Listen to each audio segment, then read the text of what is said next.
family. How are you guys? Well, I just wanted to share my testimony because I like to give the devil a black eye every once in a while, you know what I'm saying?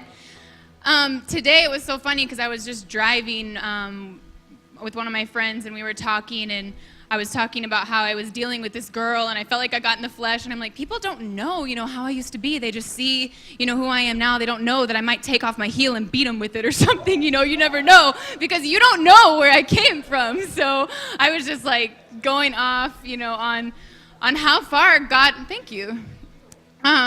But going way, way back, I grew up in a very suburban town, nice town. I had pretty much, everything a girl could want. I got a brand new car when I was 16. I had, the world at my feet, basically. I could do anything. I could go to any college I wanted. And I was a really, really good kid growing up. I played basketball. I was hanging with a pretty good crowd. I guess I was your typical teenager. I drank, on the weekends or whatever. It wasn't anything crazy.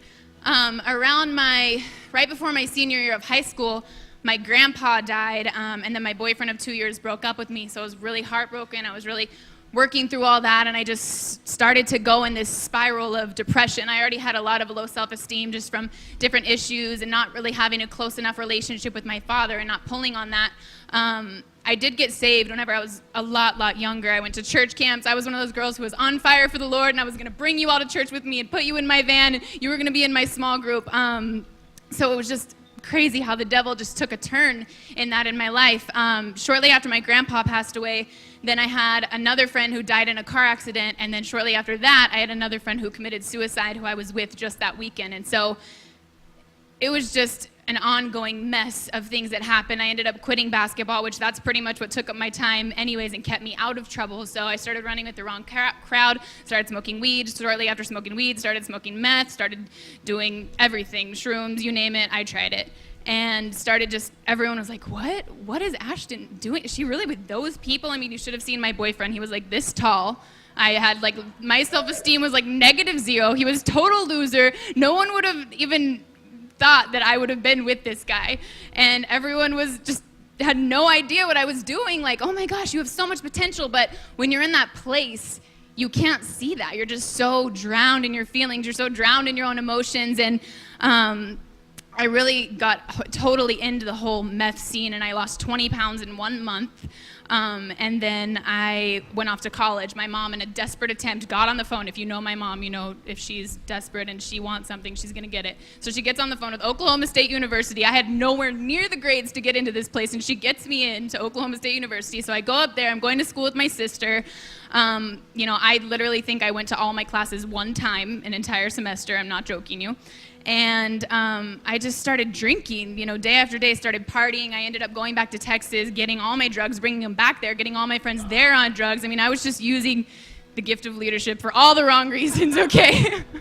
And my mom, in one weekend, I just locked myself in a room, and I just kind of went crazy. I just was like, I'm going to kill myself. That's it. I can't do it anymore. I hated the person I had become. I didn't want to be this bad girl, but it was like, okay, well, I'm either going to be a total angel or a total hellion, so I'm already a hellion. Everyone thinks I am, so this is what I am. What?